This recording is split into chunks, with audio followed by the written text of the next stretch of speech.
I started at Nike when Nike was 9 years old. When women leaders support women, this is what happens. I want athletes at the table who know how to win. Yeah. Know how to lose. Your leadership profile, we talked about it, hard work, resilience, that all translates into Nike, and you will be successful here. It gave me a sense of like hope to be in a place where someone like you believed in me and us. I felt so safe. I felt seen. I felt heard. You paved the way for that.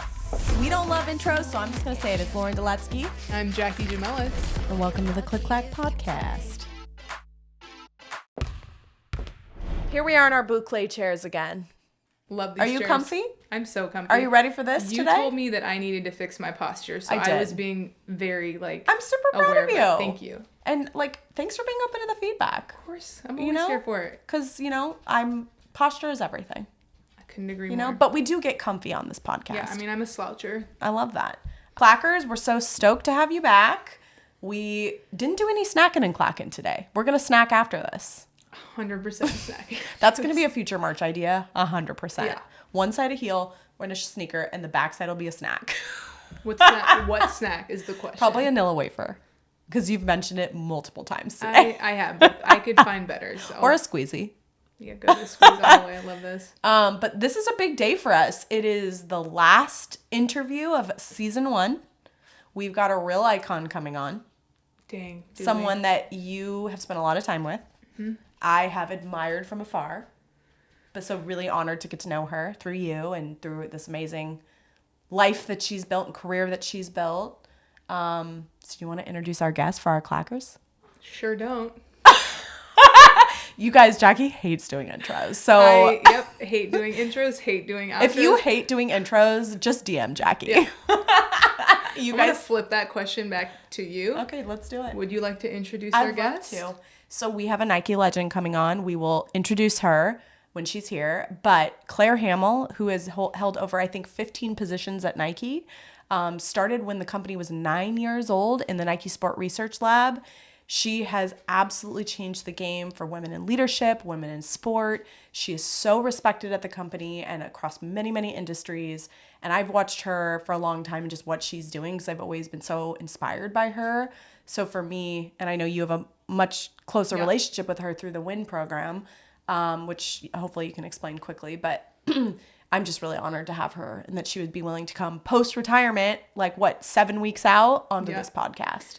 Yeah, Claire has been an icon for the athletes that have came into the WIN program. She has helped us in so many different ways, and I don't even think she understands the impact that she's had on us, but it is an honor to have her here on the Clack podcast, talking about her journey and then what's next as well. Yeah. And for anybody that doesn't know, the WIN program is Women in Nike, and it was a program developed that Jacki went through, and we're going to talk a lot more about it, related to bringing athletes from the WNBA into corporate careers, and really just a complete innovation program around how to rethink talent and athlete talent and building great teams with athletes. And, that opportunity wouldn't have been accessible to us if it weren't for leaders and people like Claire.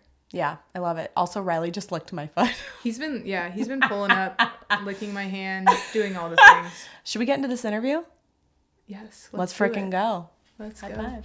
Oh, well, we're gonna. I was gonna. Yep. I don't even know what I'm gonna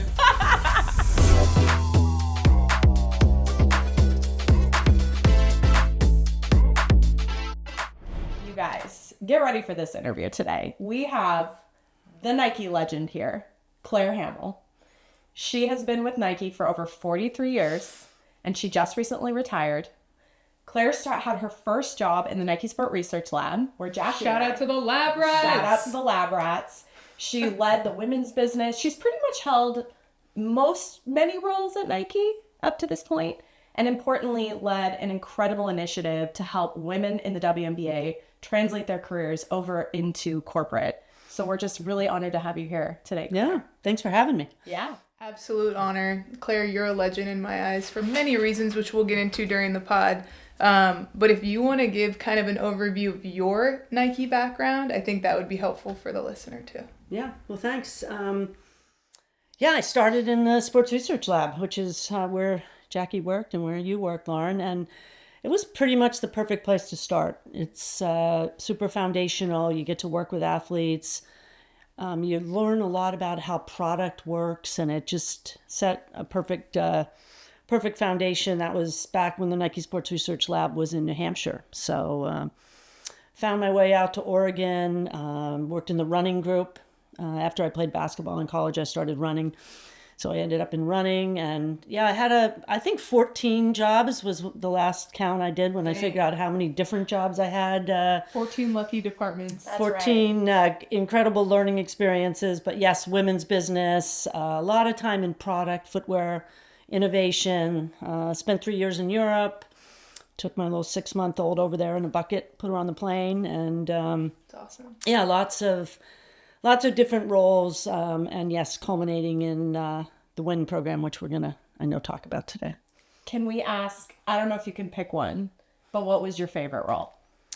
Yeah, the sales job. At one point, I had never worked in sales. I'd only worked in product. I had just come off of that, and I got asked to go in and run sales for North America and retail. And it was great. Everybody's excited. There's this product person coming in, and the sales folks were quick to tell me that I had a lot to learn, which was completely true, which is good. But I loved it. You're accountable. You're out working with the accounts. I loved being out in the marketplace. It was great. That was definitely my favorite role. I had a big team. It's a little bit tied with running the women's business, I'd have to say, but they're both were great jobs. Yeah, there's nothing like those just on the ground one-to-one connections you get with consumers. And I remember something that one of our VPs said to me, and she said, if we can just impact one runner a day, that should be our mindset every single day. And I was like, because I'm a runner, that's why I joined Nike. And I just thought that was, in a company that's so big, that reaches so far, I felt like that was such a grounding statement for me working in innovation. Yeah. Well, coming off the lab and then ending up in Portland, in Oregon, and working on the running team, it's pretty much the perfect, it looks like I had the perfectly well laid out career, like I had it planned my whole life, because I really ended up deep into product, deep into runners, working in the market, ended up in sales, ended up in innovation. So had a lot of great opportunities. Yeah. It was great. Doubt. Yep. That's amazing. So you had mentioned that you played college basketball, but how did you get introduced to sports at an early age? I think it just happened. I think I was playing sports by the time I was 3 or 4 or 5 years old. Just pretty much from any sport, day one. Anything I could do. Grew up playing sports, flag football, softball, swimming, basketball once I was big enough to play. So pretty much just a total jock. Any sport. Love that. Yeah. So how did you get to be a college basketball player? Like, what did your journey in that sport look like? Well, when I started playing basketball, it was 3-and-3, half court, offense, defense. So we're gonna go back. We're going back a little bit. We are definitely taking it back. Yeah. It was definitely taking. We're taking it back. Yeah, we're definitely taking it back a little ways. But I think it was just clicked. There's just something about it. I'm still completely obsessed with women's basketball and everything about it, and it just clicked. It was where I first really had great coaches. I had an amazing coach in high school, and you're on a team, and everything that's great about sports just sort of happened as I started to play. I loved the game. I loved playing the game, the team part of it, winning part of it. Yeah, played all through high school, loved it, and then actually went to college on a basketball scholarship. Where at? University of New Hampshire, Let's go. D1. And actually, it was the first full year of Title IX. Wow. 73. Dang. I know. It was a few years ago. So played in college, and we actually had a really good team, and 4 years of that, it was fantastic. So, I played tons of sports while I was at University of New Hampshire, but basketball was I know. Your true love. Love it. Yeah. Were you a guard? Yeah. Shooter? Yeah. Point guard? Oh, yeah.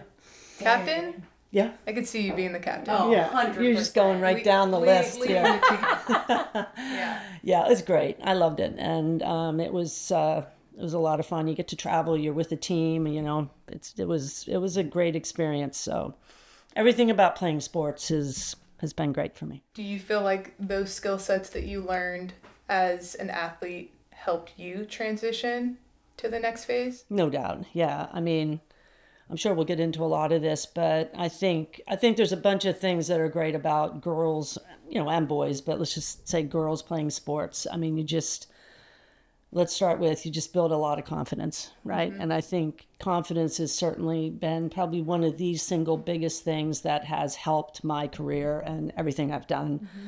You learn about team, you know, you work hard, you lose, you're resilient, all those things. And, you know, Jacki, having played at a really high level and then, you know, coming to work in the corporate, those things, they are absolutely critical. So I think for me, but I think if I landed on one really single thing about it all, is probably confidence, right? Not being afraid to like open a door, not being afraid to say yes, to try something. 100%, I would say that my success of 43 years at Nike and everything that I've done, I would give almost all the credit to having played sports. Wow. I'd have to agree with you on the confidence portion of it, just because I think as a former player like that, you gain so much confidence by being put in those situations and having to lead a team, taking on those captain roles and those responsibilities. I think just that confidence that you get from being around a bunch of women and all trying to work on one collaborative goal, which is to win, definitely helped me in like the next phase for sure. Yeah, and I think as long as you keep a little bit of humility with it and you realize, you know, I mean, you're relying on others, you're on a team, it works for me. I mean, I think over the course of my career at Nike, team has been the single biggest thing that has helped me be successful, has been being on teams and knowing how to be on a team and the confidence that comes from that. And you mentioned one runner at a time. I always say this about when you get put into situations, you learn this when you play sports, one shot at a time, one play at a time, you know, get this one thing right. You know, if you don't feel like you're winning this one thing, it builds momentum. You don't have to get it all right. You know, you get good at that. And sports.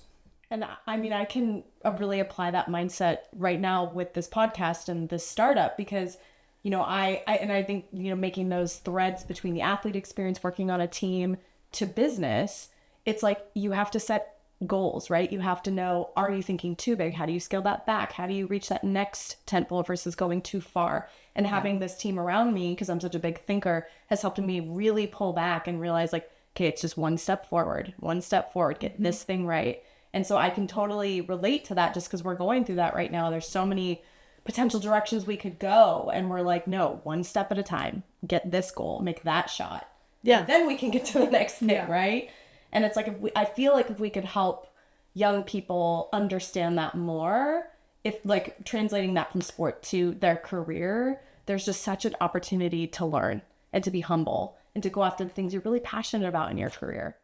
All the things that you learn as an athlete and you get from playing sports, those things translate. And even if you're not an athlete and you don't play sports, I still think the concepts or the principles of, you know, winning as a team and being on a team and, you know, doing the work and showing back up and, you know, caring about, you know, winning with a group of folks is great.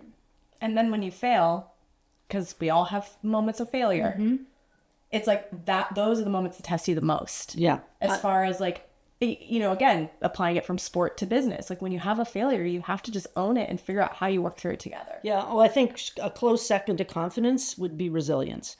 Yeah. I think, I mean, it wasn't like every single thing over the 43 years was easy.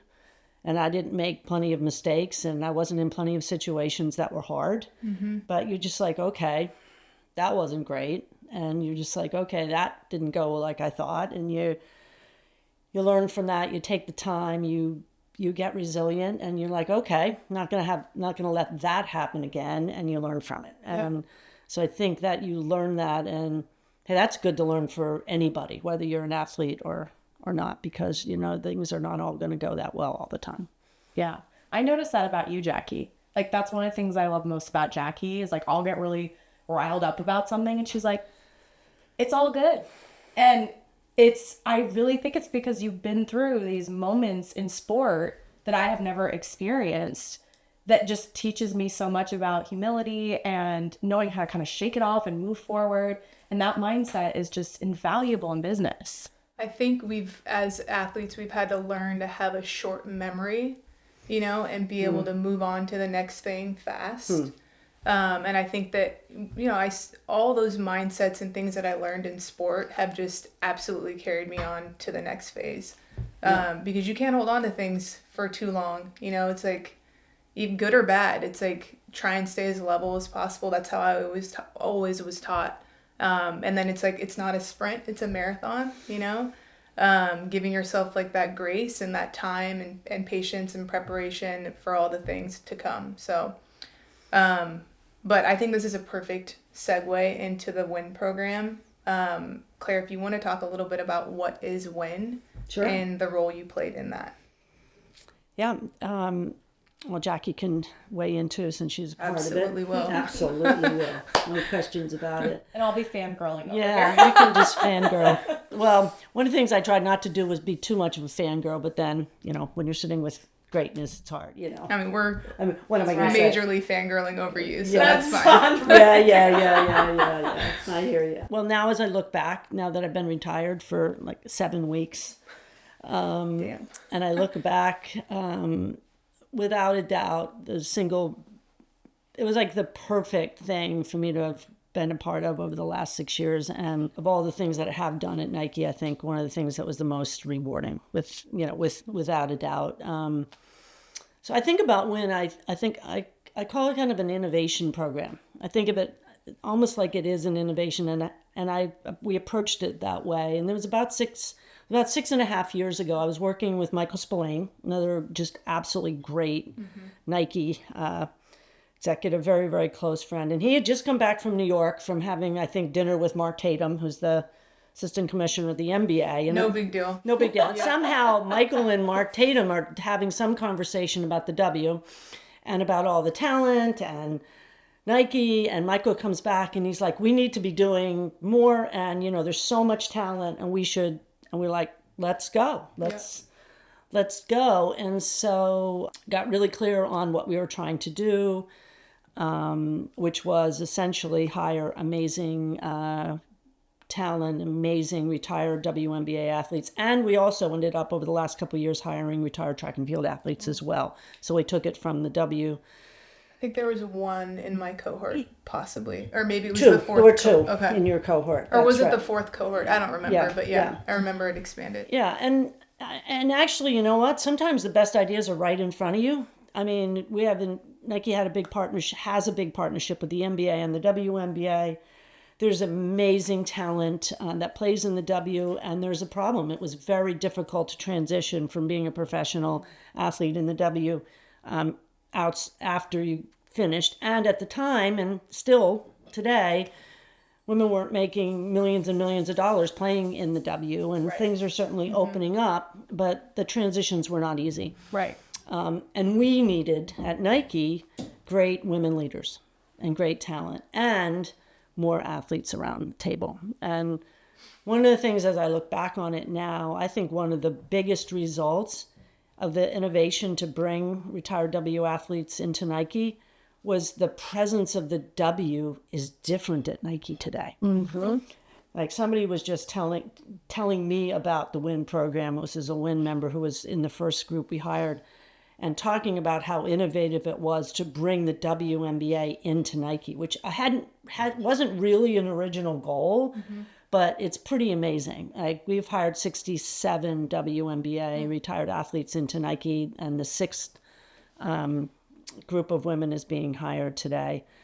Today? Like today? Like this. Oh, today. Wow. This Got in it. the next couple months. We're like, breaking news on Breaking the podcast. Well, breaking it. Well, yeah, you can break it. I don't know if it's today, but Got it. But yeah, and it's been fantastic. The other thing that besides figuring out how we were going to measure success, which was essentially to recruit and bring in, and the first group of women we hired 11 W players. This was 6 years ago, and we said, okay, we're going to hire and bring them into great jobs, retain them, right? And so when I left 6 weeks ago, the retention rate was over 80% for everybody who's come into the program. And folks have left, another great career, a personal reason, something, but 80% retention. And then the third goal was to accelerate, right? To move quickly through leadership into higher jobs at Nike. So that was the program. And we started to recruit and asked folks like Jacki to pack up and move to Portland, Oregon and come to work at Nike. And honestly, the first thing I always say is thank you, because that's a big move to make. That's a big decision. I mean, you've been a professional athlete your whole life. You've probably, played at, let's pick USC, great profile. You played in the W, played overseas. This has been your whole life. And then you're like, okay, so maybe you've come out, you've worked for a while, and then this door gets opened. And, somebody is saying, I believe in you. Yeah. I believe that the 10 years of experience or 15 years of experience you had as a professional athlete, traveling all over the world, and all the things that are great about what your leadership profile, we talked about it, hard work, resilience, that all translates into Nike, and you will be successful here. And every single person who said yes, and I said everybody will say yes, and every single person said yes when we offered them a job. Mm-hmm. And every single one of them's like, I'm not so sure, is this really going to work? I'm coming into this big company. This is not going to be easy for me. And I said, it's going to work, and so it's been great. I can't say, I could talk about the WIN program forever. It was great to add the track and field athletes. It's been a lot of fun with that group as well. And gave me an opportunity over the last 6 years to get really close to amazing women leaders. Maybe I'll tell one WIN story. I checked with this person to make sure it was, well, we can talk about you too, Jacki, of course, but one of the women that we hired, the first cohort, so she would have been 6 years ago this April, played at Duke, Misty Bass Boyd. Misty, she played at Duke, 4 years at Duke, hell of a player, 3 championships forward at Duke, went on to play in the W, played overseas, won a championship at Phoenix. So she was in the first cohort of WIN members. So, and she would tell you, if you asked her today, that when she came out of the W and she started knocking on doors, that they were not open. Yeah. That, and I don't even want to tell you the horsepower and leadership profile that she has. And you see that with Jacki. And so she's always says to me, thank you for believing in me. Thank you for opening those doors. Misty, of course, showed up at her interview. She had cut and sewn and designed her entire Nike outfit, had hacked it together. It was no problem. You're coming. You would love her. She's so trendy. When can you start? Come into apparel. Came into apparel. Went on to get 3 or 4 promotions. Went into sports marketing, and just actually left Nike after 5.5 years, and now has a big front office job at the Detroit Pistons. It's incredible. Yep. So really, really good. And that's just one. Jacki can tell you her story. One example of exactly what we want. Can I? Oh, go ahead, Jack. I was just going to say, I don't want to talk she's too long. She's a WIN legend. When I first heard about the WIN program, which was 6 years ago, with the first cohort, a former teammate of mine, Shay Murphy, was in the first cohort. Yeah, Shay that's right, USC. Yeah, and when she told me about this opportunity at WIN, I can't tell you how excited it made me. I actually can't put it into words, but it gave me a sense of hope, because I knew that coaching and training was going to be there for me after playing. That was going to be an easy pathway. I knew I didn't want to do either of those things. Yeah. So to find out that there was going to be a program like Nike and the WIN program that was going to open up that door for me was so life-changing and such a sense of relief, and something that I felt I was so excited about and also so nervous at the same time. But I'm also, picking up and moving to Portland. We pick up and move to Europe. We pick up and move to all these different crazy places around the world that, like, we don't know anything. We don't know the language. We don't know how to grocery shop. We don't know anything. So moving to Portland wasn't the scary thing. The scary thing for me was, like you said, can I actually do it? Like, without having any prior work experience, without having the basic skill sets of, like, Microsoft Word, Excel, like all these, writing a proper email, Yeah. So that was very nerve-wracking for me, but just the thought and the excitement around the opportunity to be in a place where someone like you believed in me and us was so fulfilling, and just so, like, I felt so safe.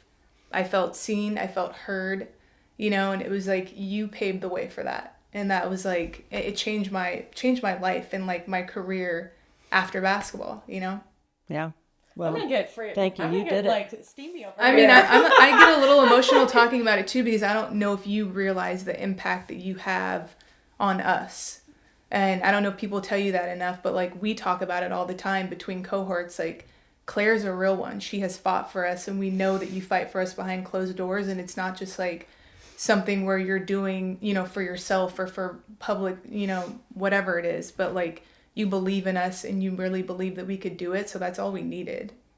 100%. I remember talking to Michael Spillane about it, and somebody said to Michael and I, yeah, well, this is a pilot. Michael, literally almost jumped down this person's throat. He's like, this is not a pilot. This is 100% sure bet.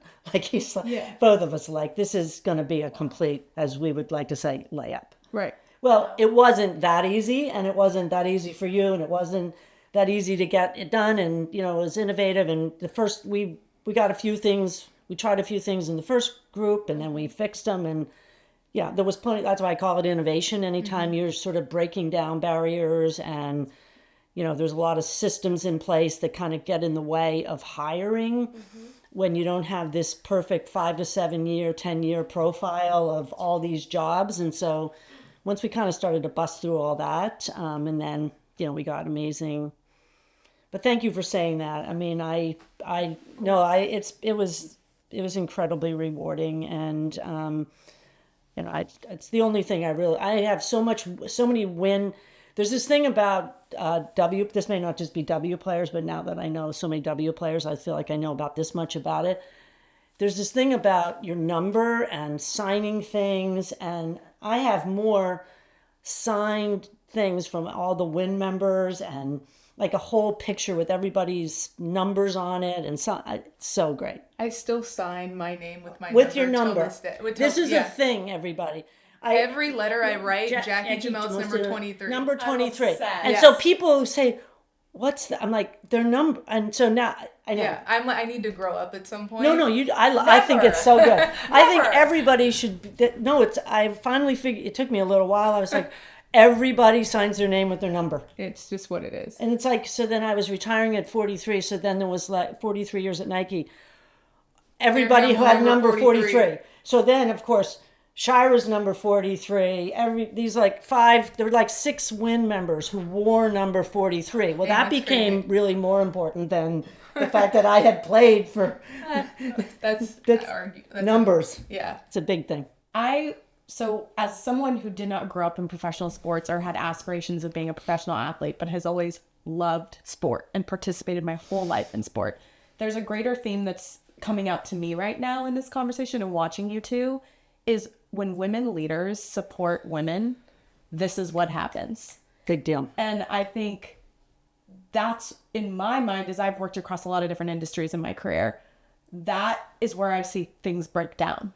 If there isn't those strong women leaders that are out there, like you, Claire, advocating for the next generation of women. And I think, again, like, what you did for WIN and for Jacki and for so many of these players is an iconic opportunity for other women in other industries to innovate and think about how to help women get ahead. Because if we don't help each other, we're not going to get ahead, right? And there's still so much work to do. when we talked about this on our call, that if you played sports and you look at the C-suite, what was it, 96% of women in the C-suite have played sports. So, and that's across industries, not just sport. Mm-hmm. So I think that's just, to me, this is more of a comment than a question. Like, I'm just so inspired by you dedicating such a huge part of your career to helping other women get ahead. Yeah, at some point, I think you're 100%. And it'd be impossible for anybody to really argue about it, but we still could use a lot more women realizing that that's what they ought to be focused on. And I think it must have been when I went into the sales job, and this was over 20 years ago. I had been focused on, helping other people and pulling teams together. I wasn't like just obsessed with myself or anything, but there was like something flipped when I went into that sales job, and I realized, I've got this team of 13 leaders. I'm leading sales for Nike, and I'm looking around, and there are just not that many women leaders in sales. Mm-hmm. And I'm like, okay, I don't know how long I'm going to be in this job, but my mission now is going to be to pull more and we changed, and there were no people of color, no black men, no black women, no women leaders. There was no diversity, really, very little.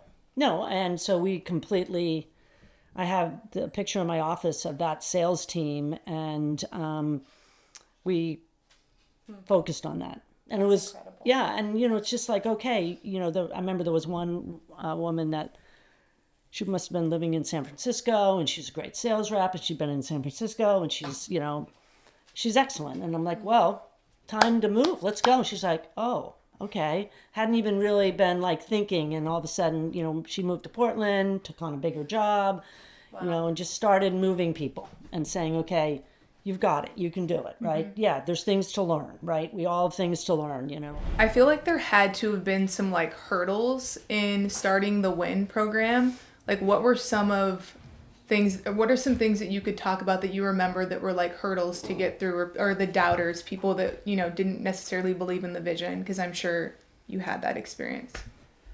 Yeah, I think some of them probably sound fairly obvious or maybe a little surprising, but people build up biases.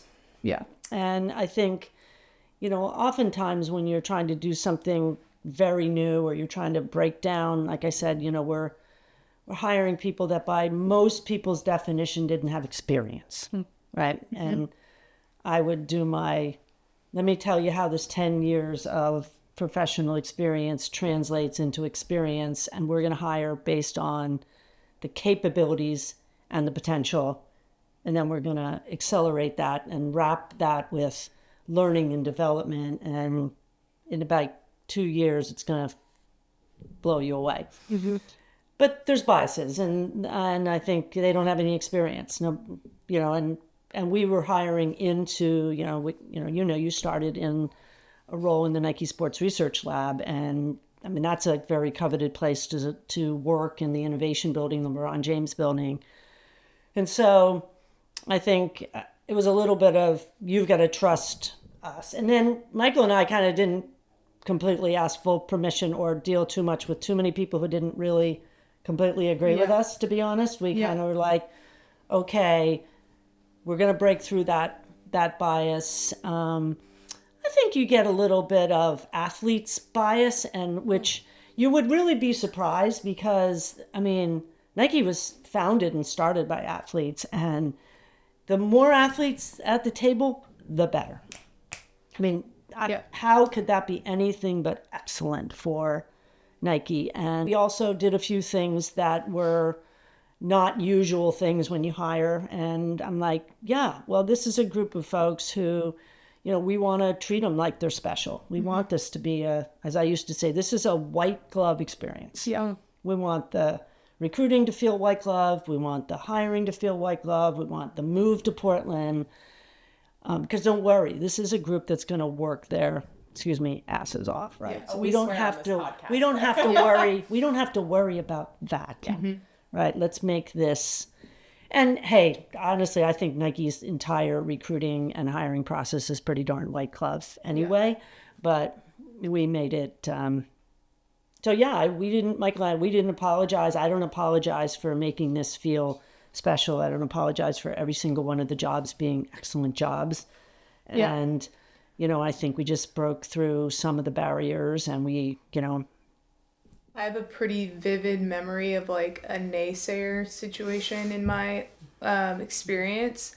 And it was a friend of mine who worked for a different company. And she was just kind of telling me, I guess, like the conversations around the WIN program from like other industries hearing about it, and just like what people were saying about it. The information that I was told was like, you know, why is Nike putting out the red carpet for athletes who have no, you know, prior work experience, giving them these roles they can't even write a proper email. You know, and this was told to me by someone who I, you know, consider a close friend of mine. You know, I just remember having a debate with her, like, do you believe this? And there was a part of her that did, you know, and a part of her that felt bitter about the fact that she had such a hard trajectory to get to where she was on the sports marketing side from a different brand, and that we're just coming in here and we're just getting these roles, you know. And I just remember like having a heart-to-heart with her, like, what do you think we've been doing the last 10 years? I'm not saying that we're going to come in and have the same experience as you. Our paths are very differently. Yep. But it's not like we've just been sitting on our ass this whole time. We've still been serving the brand of Nike in such a different way. That's right. You know, so it was just like an eye-opening moment for me, because I was like, I know these conversations are being had behind our backs, and I know there's those people that have doubts and like have stuff to say. But then we have the people like you who were in our corner, and a lot of other people that were still in our corner that understood the vision. So yeah, it was just an interesting place to be in, because you didn't know which side you were getting. Well, and there are fantastic Nike managers who WIN members work for. Like I think about the first group of WIN members that came in, and all those managers basically said, yes, we believe in this. Like we value this 10 years of experience. Mm-hmm. You know, we can see the leadership potential. I mean, I want teamwork. I want collaboration. I want athletes at the table who know how to win. Yeah. Know how to lose. Are resilient and can play any role. And follow a playbook. Yeah.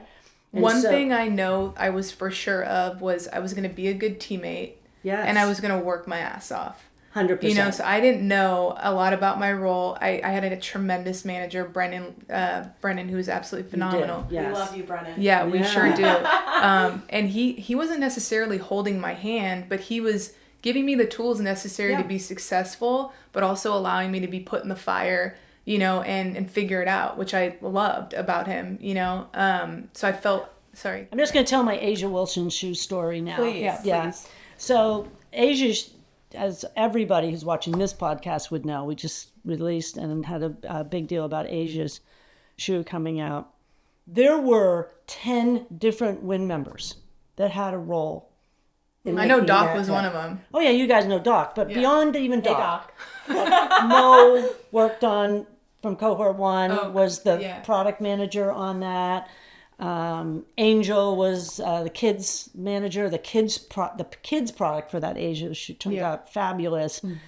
But I think there are just so many things about so many ways that we are better today because of the 67 WNBA athletes that we've hired into Nike, and not just our women's basketball business, not just A'ja's shoe, but all sorts of reasons. I mean, I think everybody that's come in, and like I said, it hasn't been, we didn't get it perfect. We made adjustments. It hasn't been easy for everybody, you know, but we all were in it together. And most everybody thinks it's pretty darn good today. It's freaking amazing. I think now all of a sudden, Michael always said to me, everybody wants to take credit for the WIN program. Of course. Of course. Jump on the bandwagon. Yeah, Michael, we'll have to make sure he watches this. He'll get a kick out of that. But, you know, and it's all good. I mean, I think that, you know, when you tackle something innovative or something new, you got to be tough. You got to be in it. Yeah, like sure. I've jumped into a lot of very difficult, amazing opportunities at Nike beyond the WIN program, and you got to be kind of up for it. You got to be willing to go in. You got to get great people around the table and be willing to do the work. So, can I share a personal story from WIN? Well, first I have to thank you, because if you hadn't brought Jacki in, I wouldn't have met one of the most amazing humans in my life. So that's for sure. And just like all the things that you said about, I know I'm going to be a great teammate. I know I'm going to work my ass off.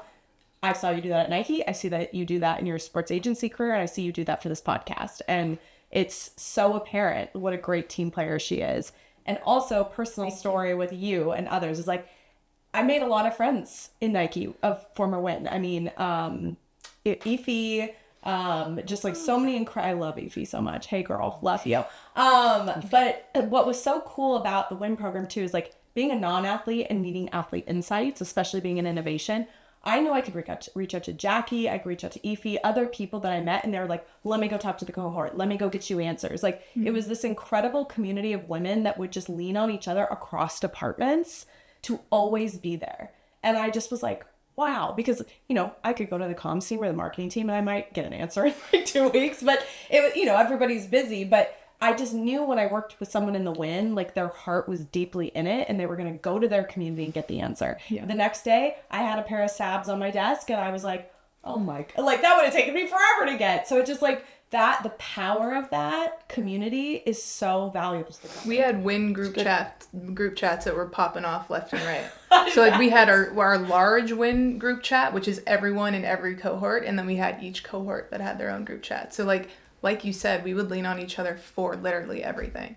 And we need that in more teams. Like that, I mean, you spend, I don't know, what is it, 60% of your time at work or more, right? And I know they say separate, you know, your family from your work. They're different things, but inherently we're human. You build deep connections with people at work. And I could just see what a deep trust there was in the cohorts amongst each other because they had this shared experience, but also they had this goal of winning and winning together at this organization. So just kind of fun.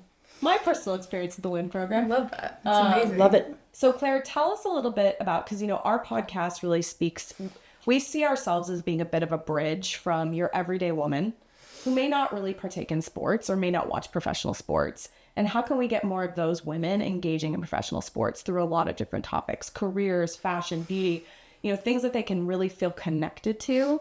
And so, you know, the Win is such an inspirational program at like the athlete level, but it's so much bigger than that in my mind. What kind of advice would you give to women in other industries, leaders, other women leaders, or leaders in other industries that around Win and what Win could teach them as they're thinking about hiring talent in places of sport? Yeah, I mean, I think the principles, like I think we were saying a little bit before, I think everything that's great about being an athlete or being in sports, I think particularly on the leadership side, I think those things translate. In fact, I think one of the things we were talking about in the early days of Win was trying to take this to other companies and take it to other industries. And I think it's, it's a perfect fit for Nike because it's a collaborative team environment and there's a lot of sports around you. I mean, I can speak for myself. I mean, when you come in the door of a company and the entire vision is to serve athletes and the entire belief is that sports can change the world, you're kind of like, okay, you can hang around for 43 years and all the principles of working in sports and being an athlete work perfectly. But even if you didn't hire professional athletes or athletes into your company, the principles are the same. You know, the idea of putting people around the table and, you know, building a shared playbook and one vision and one team and one mindset and having one goal. I use the word one a lot in everything I've done at Nike probably the last 30 years because people tend to work in their world in big companies. And when you start to say, no, you know, we've got one mindset, you know, and so I think I think those things translate, and I think they translate to other companies. I mean, Jacki and I, and well, we're lucky that we've worked in an environment where team is pretty much, and it's not like every team works perfectly and everybody doesn't have work to do on it, but I do think the concept of teamwork and collaboration would work great. Would work anywhere. Nike's a very like team hype culture where it's like, because it's so adjacent to sport. Mm-hmm. And I think there's just, for me, I mean, this is one thing we had talked about, Claire, is like, you think about traditional industries like beauty, right? That have been very founded in, you know, with female leaders, female teams. Like, imagine if we had more athletes working in those industries. How could that impact innovation? How could that impact ways of working together? I just think, to me, it's a much bigger concept that could transcend industries if we just looked at experience differently. Yeah. I always, now lately I've been talking about, I just sort of started calling it sort of this athlete mindset, right, as a little bit of a bigger concept. And I think you take that wherever you go, whether you go into another career, you go start a nonprofit, you're just helping folks, and you just bring that mindset with you. And I think it's a team collaborative mindset. And it also is a mindset which says you're willing to play whatever role is necessary to make the team win. You're adaptable. You're curious, you're adaptable, you're resilient. I think all those things, you work hard, you do the reps, you're willing to, follow for the greater good. So I think it all works. Yeah. I think it's a mindset, and I think it works great everywhere. Yeah, and I think, one thing I'd love for you to elaborate too on, just for women who maybe aren't as connected to the competition of sport, but more connected to the community of sport, and just all of the things that gives you in your life. How do you, if you're not someone who has dreams of becoming a professional athlete, but sport is still part of your experience, how do you use the athlete mindset for success? Yeah, well, that's a good question. I think there's sort of a power in the community of being on a team, or the community of sport. And Jacki was talking about that. I think it works. I think particularly the innovation side. I mean, I spent a lot of time in the innovation world, and I was just spending some time with some folks in the music industry, and they're, talking to them about sort of the mindset of innovating and how to, kind of have that vision and what that looks like for your team, and how to sort of build a team culture. And they're like, oh, okay, yeah, I thought we were just worried about artists and labels, and they're like, okay. And I think it's just that ability to bring folks together for a common goal, put the pieces in place, put the playbook in place, and then I love that. win. That's your playbook. Yeah. To me, that's a connection point. Yeah. I think it's like your playbook. And how do you just break, here's a problem. Okay, if you were an athlete, you would break that down. Right. You'd be like, okay, this is how this is not working. Or no team would not have a playbook, would not have, a leader, would not know how to keep score. Right. There's a basic principles of business that, you need to do something innovative. I always talk about Coach Yo at Ole Miss, right? She just basically said, we are going to be the best defensive team, right? And she's an incredible coach. She came out to Nike a couple times and done some stuff with me. But she had a playbook. She has a playbook for her team, just like every great coach has, right? And then everybody learns the playbook, right? And you practice the playbook. You break it down. You adjust it.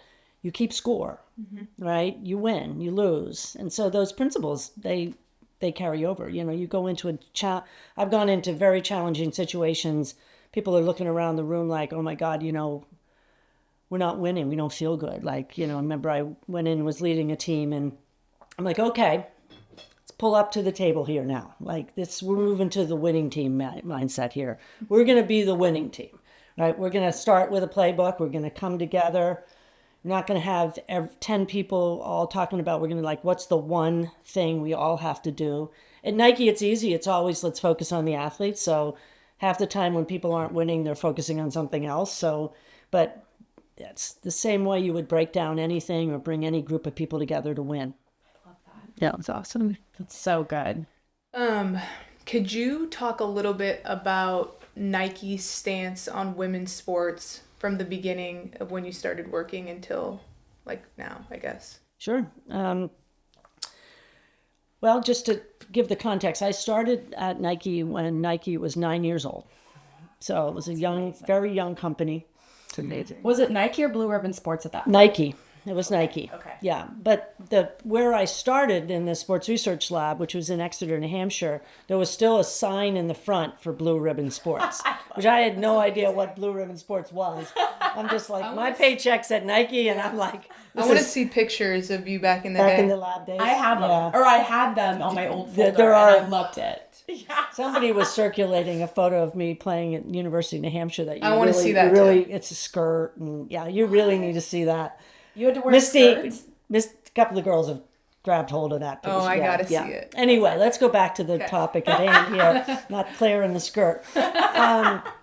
But, my first, so I'm in the lab, and I think I was mentioning this to you, so I've said yes. I've moved up from Boston. It wasn't a very long drive, and I'm starting in the sports research lab, and I come in, and there's this person running on the treadmill, and it's Joan Benoit Samuelson. We happen to know that's Lauren's hero. She happens to be my singly favorite Nike athlete as well. We'll send this to Joni. Joan's running, and this is 1981. And as we all know, in 1984, Joan won the first women's Olympic marathon in Los Angeles. Mm-hmm. And the way she won it, by taking the lead at 13 miles and coming into the stadium, when I was watching on TV, and everybody was basically saying, well, there's no way she'll be able to keep that lead. Well, when I'm thinking to myself, you guys have no idea what you are talking about. Like, Joan is never going to give up that lead. She's like the toughest person on the planet. Day one, when I walked into the sports research lab in 1981, Joni was running on there. And so from the day I started at Nike, I thought Nike's focus was women in sports. Like, I'm just like, all I ever heard about was Joni. Yeah. We had a whole bunch of women athletes that were up there. There was two PhDs in biomechanics, exercise physiology. I had gotten a master's in exercise physiology. I was just like a $12,000 a year person digitizing rear foot angles, biomechanics of people running on the treadmill. I was like nothing, but Joni was on the treadmill, and met her that day. And just right from day one, I saw like this athlete mindset. Like, nobody had it. Nobody had more of an impact on Nike than Joan.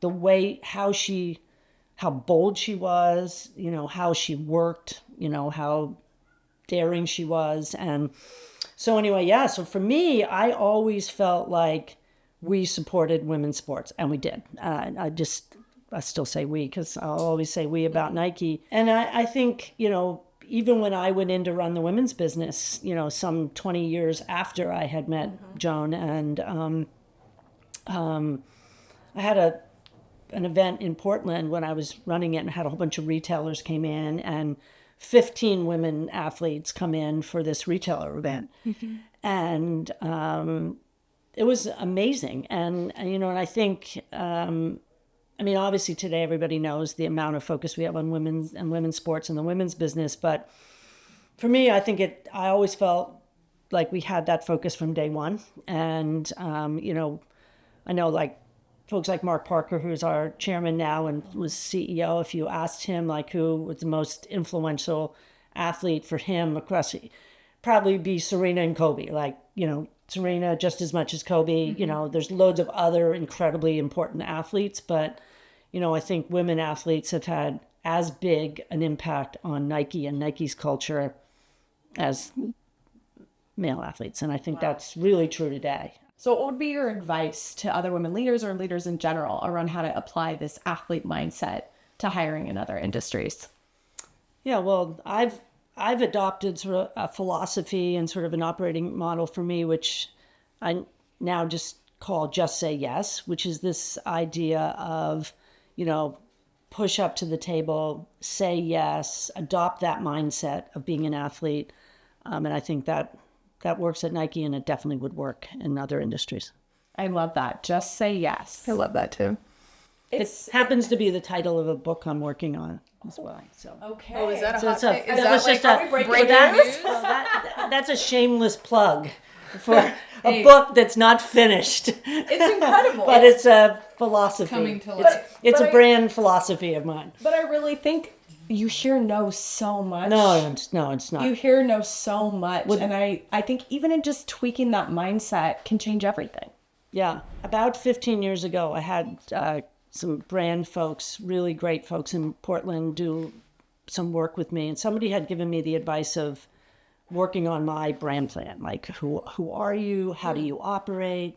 Which I think is just good for everybody. Like, whether you're young and you're just trying to figure out your values, or you're, and the brand team that did the work on it came back with yes, just as the header of my brand book. And I hadn't even quite, I didn't come up with it. They did. But I started to realize that I had basically adopted a philosophy of saying yes, and then sort of starting to understand what then followed it and what you had to do to kind of back that up, and how to operate, and started to just get more aware about that and more aware of how I operate.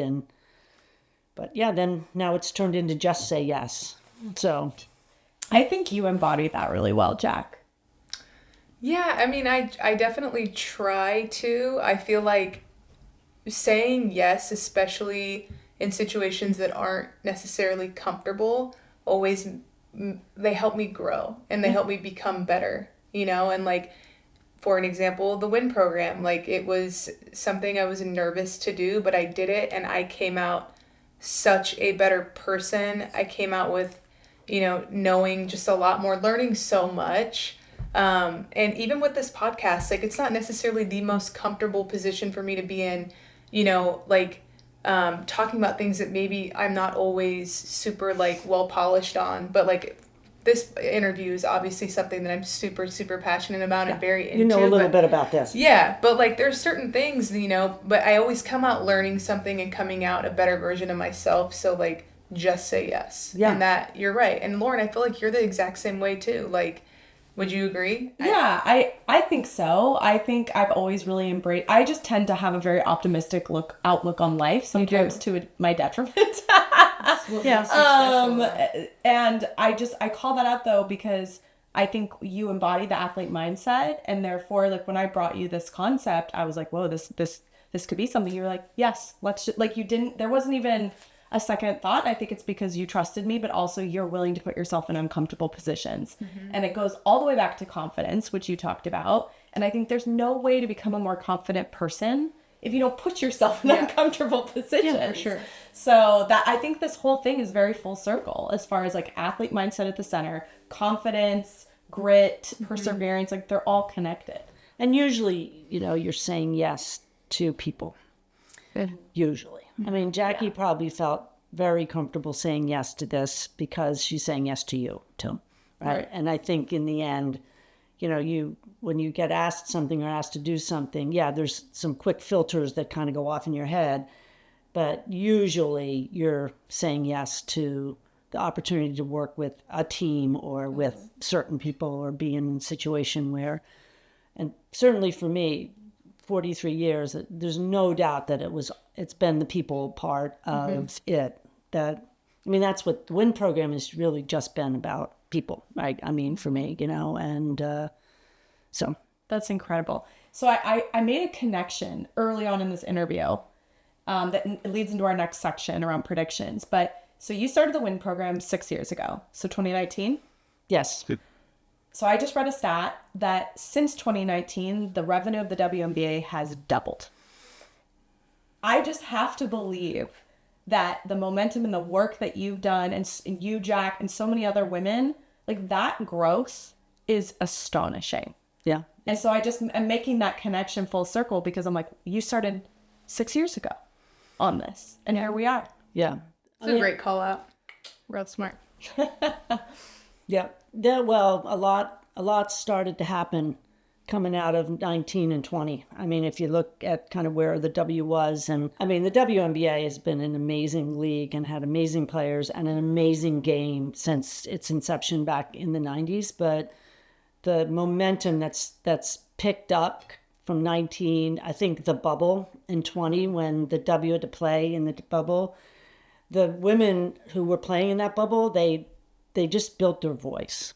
Like they had such a strong voice around, and remember, it was Black Lives Matter and equality, and there was a lot going on, and that group of women just said, hey, we are taking the lead here, and things started to pick up. I think the college game picked up, the league picked up, NIL investments picked up, some things that really helped women went their way, like NIL, which was groundbreaking. I'm sure it's benefited men, really, really benefited women in just amazing ways. And then I think lots of things came together, and the explosion has been, it's just amazing. As someone who was a part of that 2020 bubble season and played in it, the energy in those 3 months just around a group of women, there was 144 of us in that bubble, and to see that many women come together in one room, how powerful that was. Yes. And for everyone to be on board and all feeling the exact same way and all being behind each other. There wasn't one person that was, not here for everything that we took a stance on.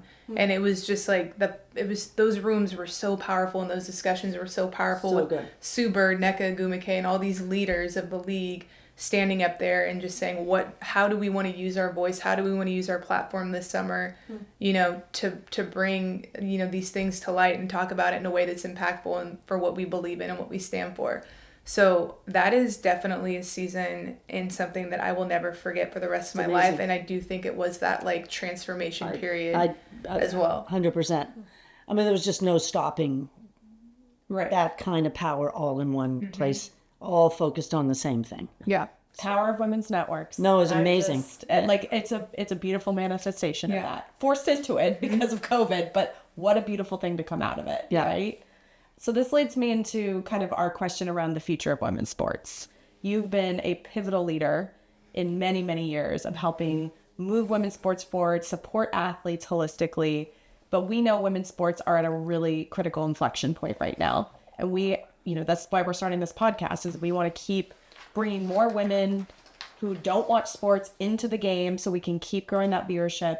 But also we know that it's not just one thing, it's a systems issue we still need to solve, like women's health, all these other things. Yeah. So what is your prediction? What do you think women's sports will look like in the next 5 years?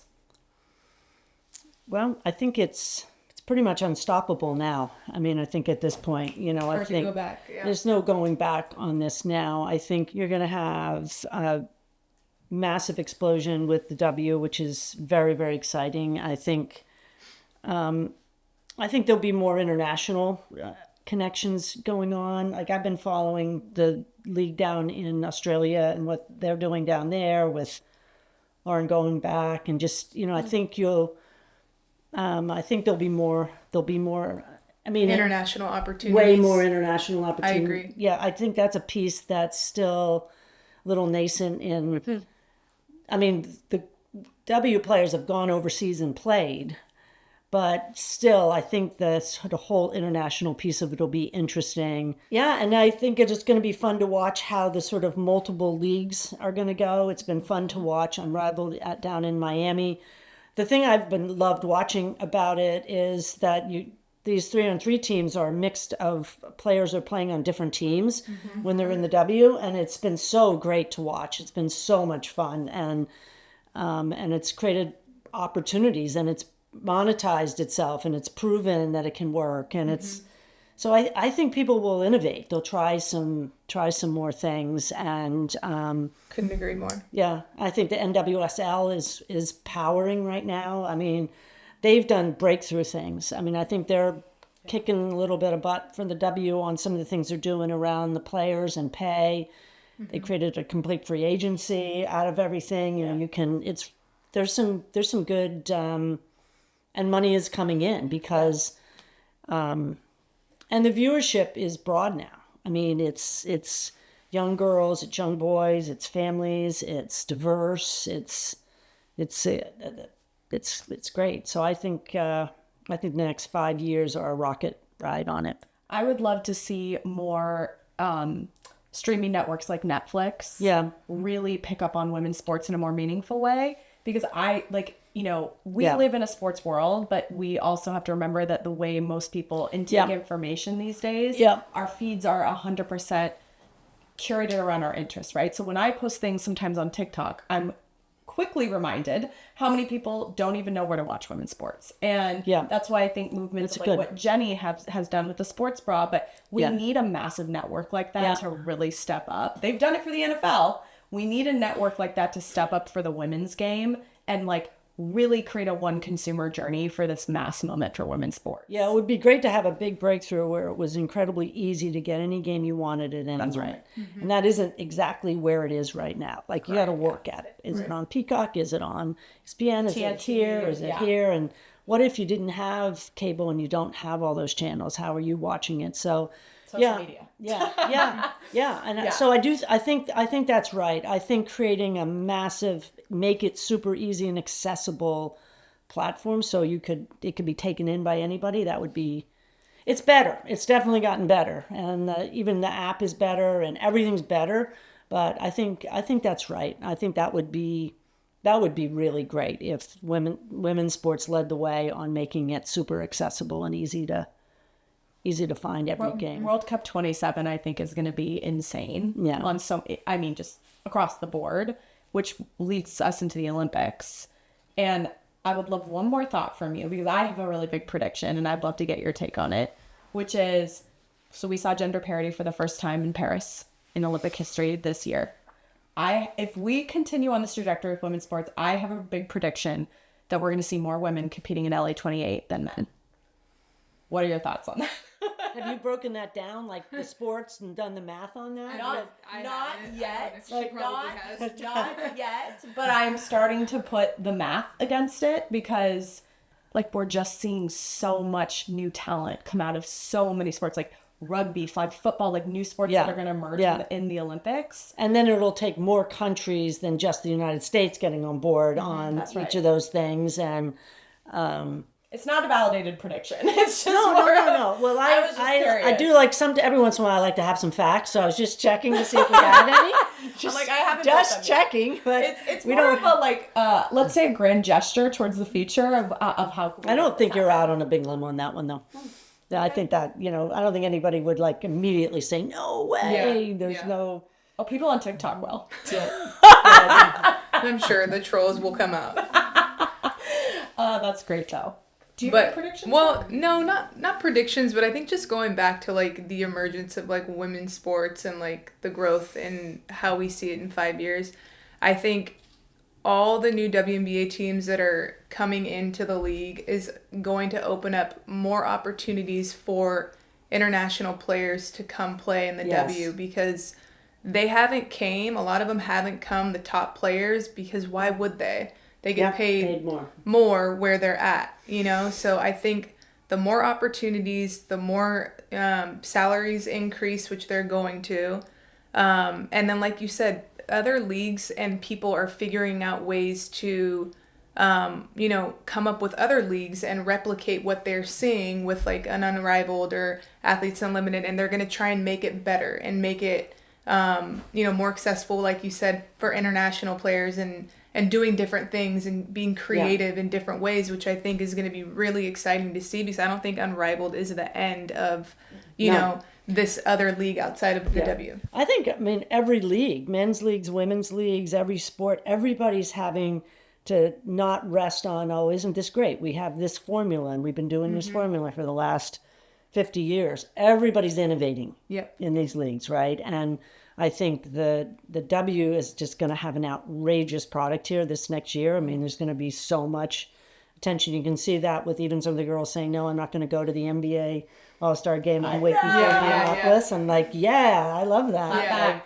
no problem. That's good. Also, I have to talk about the narratives coming out of the, like Kevin Hart showing up with the players and it being more about the women than the men. Like, there was just so many narratives coming out of All-Star Weekend that I was like, well, the heat's on now. I think there's a lot of energy, but everybody's getting more innovative. And I think that, we can't wait, obviously, for Portland's team here, but, we're going to have 3 new teams. There's going to be 6 new teams here the next few. Exactly. So that's good. And then, I think there'll be more leagues. There'll be just more energy. Some things we'll try. Maybe not everything's going to work, but I think it'll create more opportunity I think it just puts more money in the system. It allows the women to make more money. It creates more jobs. It's just good for everybody, I think. And I think everybody's willing to invest and try some things. So I think that's good. Everything that we've talked about up until this point with your career,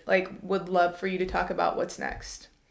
Yeah, well, I had a simple thing that I said when I did my LinkedIn announcement about retiring, which was I wanted to do good work with good people. Mm-hmm.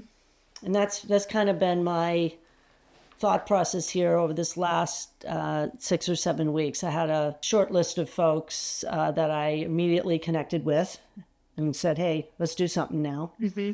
And so a little bit of that, and a couple of folks that I've already started to do some things with. And then I've had a few people ask me to do things like you guys that I thought, okay, this is good. But I am working on a book. I am definitely going to do some good things with some good people. I've started a few things on that. Definitely want to do a little bit of speaking and some panel kinds of things or things like this. So really appreciate you asking me and the opportunity. And yeah, I have a couple friends, these good friends that I'm going to do I'm thinking about doing a little bit of consulting work. So I think it's just a matter of the who, and for sure women's sports. Yeah. That's for sure. But I'm kind of open, but yeah, I've started work on a few things. So sure, there's endless opportunity for you to share your knowledge and just experience and everything that you've done for so many people. There's just a lot more for you to give, I think. And like you said, the W team coming to Portland, it's exciting. That would be huge. We are so excited. Also, I just have to call out how excited I am. Probably the news I've been most excited about in the last month of women's sport. I mean, there's been so much, but the investment from Mirage Sports into the new training facility so exciting. The WNBA and the NWSL. I believe so deeply, especially after spending so much time in the lab, just understanding how many gaps are in women's health and performance, and the opportunities to reduce injury, focus on how to make periods our superpower, right? So many things that are not studied that we can start to help women perform better, therefore stay in sport longer, therefore make more money, right? Yeah. And for the leagues, for people. And so that investment to me was single-handedly one of the most exciting private equity announcements I've seen in a very long time. And I'm like, this is an investment in women. They are committed to making Portland the center for women's sports. They're owners of the Thorns and the future W team. And they're making that investment, and they're committed to that in Portland. And it's a huge announcement, and the owners are fully committed to that, which is super exciting. What better place? Yeah, it's a great place for it. You see the fan base at these Thorns games, and it's electrifying. Yeah, and they're gonna bring the same energy. And plenty of other W teams are making very big investments in the players and in training facilities and all that.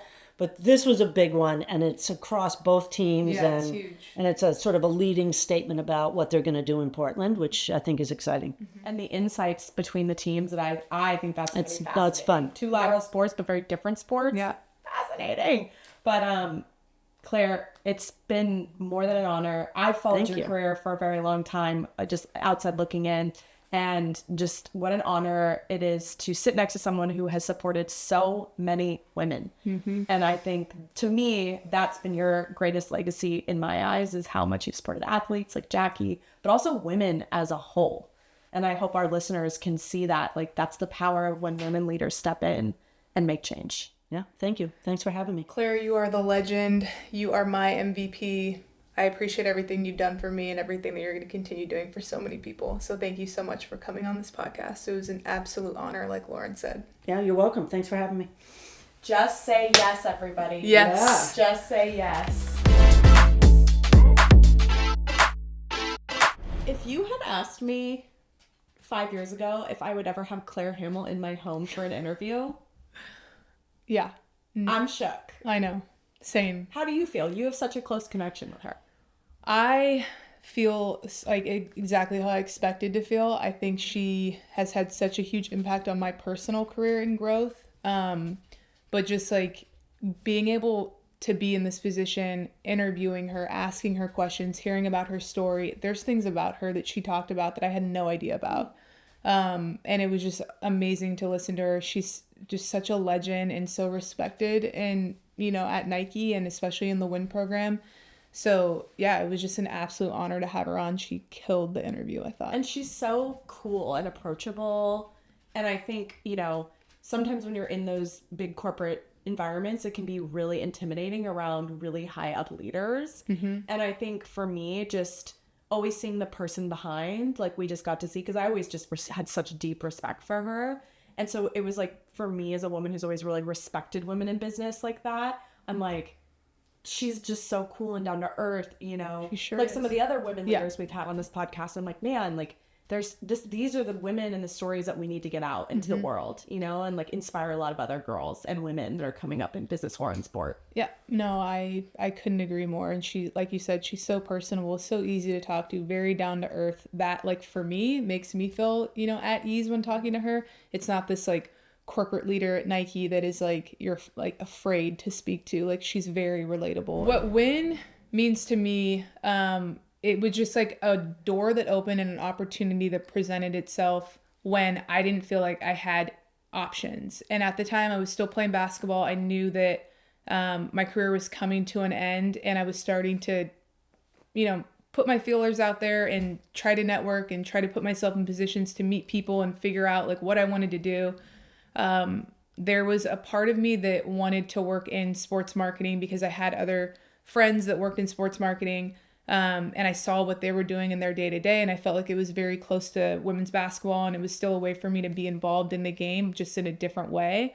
So I remember like, oh, that pathway towards that role would be so hard for me. They're not going to take me serious. They're not going to give me the opportunities. You know, I'm going to have to essentially start from ground zero because I have no prior work experience. So when I heard about the WIN, it just like, it was such a light for me, and it was just so exciting, and the opportunity was so exciting for me. I remember calling people from the first cohort who I was friends with and just, you know, asking them about it and just asking them like, dang, is this really real? Like, are we really going to be given this opportunity to be in these corporate roles? Like, this is so exciting to me. And yeah. That was amazing. And you had told that story too about the person in your life who was sort of putting negative thoughts around it in your head. And again, I didn't want to call this out during the interview, but it's like, to me, why would you even question that?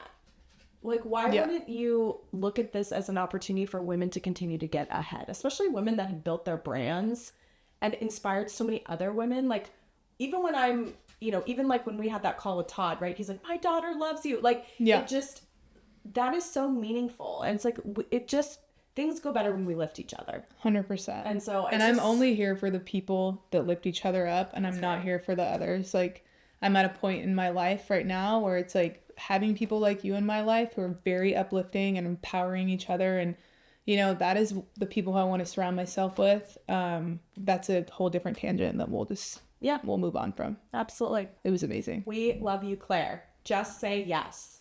Absolutely. Also, did we break some news with her announcing her book on our podcast? I mean, we surely broke the news of the title of her book. I'm sure there's people that know about her book, but I don't know. Maybe. Okay, well, we're going to read it together, and then we're going to commentate it on the I can't wait to read her book. Just say yes. Yes. Love it. We're going to do some slam dunks and air balls of the week. Do you want to kick us off? So my slam dunk and my air ball are one thing. Slam dunk being that we are pretty much like capping season 1 with Clare Hamill. And for me, that is just such like a amazing wrap to season 1, where you and I are going to close it out, just you and I. But I just feel so good about this interview and just like everything that Clare stands for. The sad part about it is that it is the closeout of season 1, and you know, I'm sad that we're gonna have to take a little 2-3 week break because I love this podcast so much and everything that we're doing. But what a journey it's been. It's been such an incredible ride. I just feel like I'm on such a high after what we just sat through, and but also like, dang, season 1, it wrapped. It was so fast, you know? You just wait till season 2. I know. We're going to have a real studio. Are you kidding me? This is amazing. Did you see how bright the click clack I was literally thinking that when I walked in. I'm like, did we put new batteries in it? Oh, we figured out a whole new solution. What? Yeah, it is popping. Go click clack. That was great, Jack. And I love how open-minded you've been through this entire process, and just how our team works together, how we solve problems. I mean, just before we got on this, one of our mics died. We were like, cool, don't have an extra mic, gonna figure it out. I just like what did Claire say? Do good things with good people. And I feel like that is just such a thread of this. It's the epitome of click clack and this team and all the members, you know, of this team, like 2 that are sitting over here that we can't see in the camera. 3, excuse me. 1 on Zoom. Specifically, shout out to Grace, who my dogs were literally being so annoying during the Claire interview. She's like, I got this. They're like, I got this. And they took him outside, and I was like, clack, Grace. Yeah, Grace. Like, clack. Killing it. Okay, so I'll go do my slam dunks and airballs quickly for the week. My slam dunk is I just got a new tattoo. Are you gonna finally show me? No, because it's real crusty right now. Is it like bleeding through your blazer? Basically, I'm gonna be shocked if it hasn't bled through my blazer. But it's also my first color tattoo. Oh my god. So I'm really excited. It was done by an incredible artist. No, it's not a click clack tattoo, but we'll get one in the future. Don't you worry. But it is of 2 magnolia trees. My husband and I, Nick, planted 2 magnolia trees in our first like real family home, and so it was just like a really beautiful homage because I love floral tattoos. You know, I'm a really feminine woman, but I love tattoos, and I love to show other women that you can be like really feminine and also have a lot of body art, because I think there's like been a lot of stigmas around tattoos and body art. Even I was just watching Love is Blind, and one of the women who is gorgeous was talking about how she just gets like put in a box a lot because she has a lot of tattoos, and she's like, no, I'm really feminine and I'm really this and really that. And so again, it was just like, to me, I love my tattoos because they're an expression of my artistic mind and like other people's art that I think is really beautiful. And so that is I'll show it in the future. Yeah, I can't wait to see. It's real crusty right now. It's not really crusty. It's more It's not like, crusty yet. It's like sloppy. Yeah. Trust me, I know about sloppy tattoos. Yeah. I was telling my tattoo artist about how, because she's getting a whole leg piece removed right now. I was like, oh god. I was like, I had to wrap my pod wife's leg. It was the whole thing. Listen, I just had a session 3 days ago. It's like a sunburn on that spot. I can't. It's such a miserable experience. I will say it's the worst pain of all time. Tattoo removal, I don't recommend it to anyone. Just don't get the tat. Don't get the tat so you don't have to go through the removal. Make good choices with tats. Literally. Find a good artist. That's my recommendation. Lindsay Ray art, she's amazing. Okay, my airball of the week. We are still trying to build our brand on social and really trying to figure out how do we balance the podcast content with building a point of view for us, right? So it's just this interesting journey. And I love it because we have all different perspectives. And I'm super passionate about women's health. I don't even get me started on it. I will go on a freaking TED Talk about it. And I posted a TikTok video about the Sportico report that was about featuring the top 100 global paid athletes. They've now done it for 4 years. And in 2024, there wasn't one woman on the list. And I posted this whole video about it. I won't go into depth because you can go watch it if you want. It was a great take, in my opinion. And just I'll just say the lack of understanding and education that came into the comments was really shocking to me. Mm-hmm. And it was like, you kind of go through the stages of rage where you're just like, I'm going to say all this stuff. And then you're like, no, I'm going to play the bigger one. So for me, it was like, okay, this makes me mad, but also it motivates me and lights a fire under my ass that this is another great example of how we just need to keep going and also not get complacent, because we're like, yay, women's sports, they're growing. There is so much work to do on the perception side still, the revenue side. We are just at the beginning, and we just need to keep reminding ourselves of that and not get too far ahead where we're like, oh, here we are. We have all these different new player shoes at Nike and Adidas and all these places. It's like, no, we have so much more work to do. Yeah. So it was an airball in that I was super irritated. I think you were irritated by all the trolls and the negative comments, which is understandable. I think you can go one of two ways. You can address these trolls and publicly call them out, or like you said, you just take the high road, you let it go, you let the comments flow, and you continue to do as you want to do. I've seen it happen both ways. I personally err on the side of letting the trolls laugh cry emojis. Yeah, just like, yeah, I mean, I love a good laugh cry emoji. I put a few of those on there for you. Yeah, I mean, that's just like a very just bold statement in itself. It's just like, haha, I'm laughing at you, like this is funny. Or thanks, bro. I know you love to respond with a thanks, bro. But I think though we're seeing a resurgence of kind of the bro culture right now, fighting like what happened in Me Too, and we're not going to get political here, but we're such a place of positivity, but I also think it's really important for us to have a voice and a point of view and use education as a tool. Yeah. That's really how people get ahead, right? It's how you change minds and not just being like, commenting like visceral crappy things to each other, but like, I got great advice from someone that was like, hey, rather than like commenting on all these posts, do a post back that's about education. Yeah. Facts. And I was like, love that. So, I think it's more like we're just still trying to figure out identity. We know we're going to have haters out there, but it also just really lights my ass on fire even more to be like, let's go out there and know our shit. Well, I think you have such a point of view and you have so many facts that back up how you feel because you read a lot, you research a lot, you do your homework. And I think that you are building your personal brand too, which is just like, Lauren, you have so many incredible things to say. You really do. Maybe sometimes too much to say. And that's fine. But like we're gonna get better at that. Yeah, but you're killing it, and you're definitely building like a personal brand for yourself, and I think you should be proud of that. Thank you, and I hope you feel the same way too with this podcast. And podcast, 100%. Just go into new topics and areas that you never thought you might have a passion into, but. We got a lot of work to do. We do. And it's only been season one. Season one. Just the first step. Yeah. Got a long road ahead. I know you've got to go do some networking because that's what this boss lady does. I mean. And I'm going to go make dinner for my kids. So sounds great. Here we go. I'm making some orange chicken from Trader Joe's. I've had orange chicken like 5 days in a row. So damn good. And broccolini. I'm very excited You're about making this. that? Yes, girl. Damn, I wish you could stay. Yeah, I need to come over for some. Yeah, you do, girl. Dinner. I'll make some good dinner that's like a hybrid of like good kid food and like adult food. Just put Nilla wafers on there. We're good. Just put a Nilla goldfish, all the things. Also, there's an eyelash on your pants today from me, so we didn't have any attire issues today. So not having a lash on my pants is a fail in my eyes. So, but it's okay. What if you start waking up with like lashes everywhere? I don't know what I do. Oh my god! If you watch our Femme Rising episode, you'll understand what we're talking about. Anyways, love you, girl. Love you too. You're amazing.